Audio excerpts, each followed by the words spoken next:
I ignored the red flags, then my best friend stole my husband.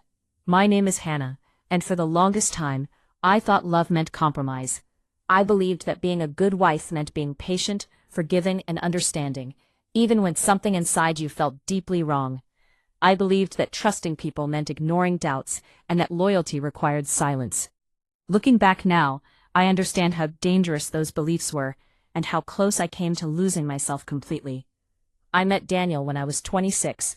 He was confident, charming, and made me feel seen in a way no one ever had before.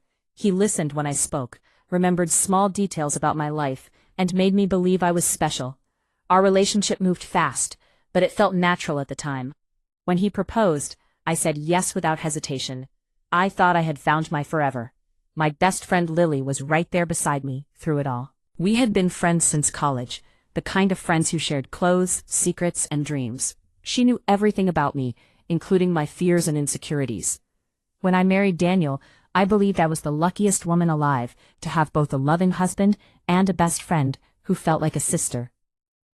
The first red flags didn't look like red flags at all. They looked like small misunderstandings. Daniel would get irritated when I asked questions about his day. If I asked who he was texting, he'd laugh and say I was being dramatic. Sometimes he'd say I was too sensitive, that I took things personally when they weren't meant that way. Lily always stepped in to smooth things over. She'd tell me that marriage was hard, that men weren't good at communication, and that I needed to relax. I trusted her advice, because she had always been honest with me before. I didn't realize then that she wasn't helping me see the truth, she was helping me ignore it. As time passed, Daniel started becoming emotionally distant. He was physically present, but mentally somewhere else. Conversations felt shallow. Affection became rare. When I tried to talk about how lonely I felt, he'd turn it around on me, accusing me of being needy or ungrateful. Lily would agree with him, gently suggesting that I might be expecting too much. Slowly, I started doubting myself. I wondered if I really was the problem. I noticed changes in Lily too. She started texting Daniel directly instead of messaging our group chat. She knew things about his schedule that I didn't. She'd casually mention conversations they'd had that I wasn't part of. When I questioned it, she laughed and said I was lucky to have a husband who had friends. I didn't want to be the jealous wife who ruined friendships over nothing. The warnings became louder. Daniel started guarding his phone obsessively. He took calls outside. He stayed out late, always with an explanation that sounded reasonable enough.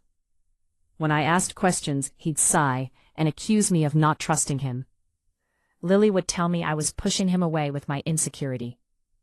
Hearing the same message from both of them made me doubt my instincts even more. I felt trapped between what I felt and what they told me was real.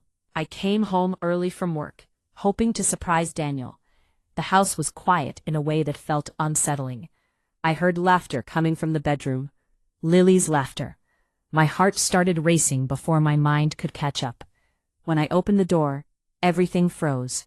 Daniel and Lily were in my bed. They didn't jump apart. They didn't even look surprised. In that moment, every red flag I had ignored came crashing down on me, all at once. I didn't scream. I didn't cry. I felt numb, like my body had shut down to protect me. Daniel tried to explain, saying it was a mistake, that it didn't mean anything. Lily cried and said she never intended for it to happen. I listened silently, realizing that their excuses sounded rehearsed. This wasn't a single mistake. This was a pattern. I didn't leave immediately. I stayed because I was confused, because I wanted answers, because part of me still hoped there was something left to save. I warned Daniel. I told him to choose. I told him if it happened again, I was gone. He promised it was over. Lily promised she would step back. I wanted to believe them so badly that I ignored how easily they lied. Of course it happened again, and again. Each time they became less careful, less apologetic. I caught them in messages, late-night calls, secret meetings. When I confronted them, they acted annoyed, as if my pain was inconvenient. That's when I finally understood the truth. They weren't sorry for hurting me. They were sorry I wasn't staying quiet anymore. I filed for divorce quietly. I didn't announce it. I didn't argue. I stopped explaining myself. I started documenting everything. Screenshots, call logs, Dates. Lies. Daniel didn't take it seriously at first. He thought I was bluffing, like I always had before. When he realized I was serious, panic set in. Lily tried to contact me, sending long messages about friendship and forgiveness. I blocked her without a word. The divorce process was painful, but it was also empowering. For the first time in years, I felt in control of my own life.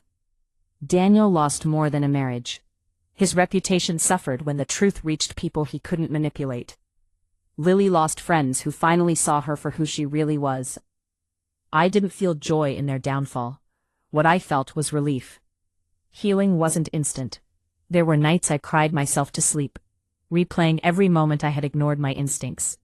I blamed myself for staying, for trusting, for believing lies. Slowly, though, something changed. I started trusting myself again. I learned to listen to that quiet voice inside me. I learned that love doesn't require you to abandon yourself. Friendship doesn't demand silence. And red flags don't disappear just because you choose not to see them.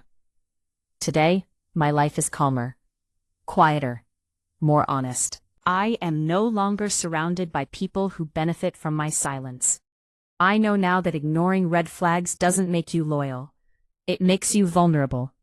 And I will never abandon my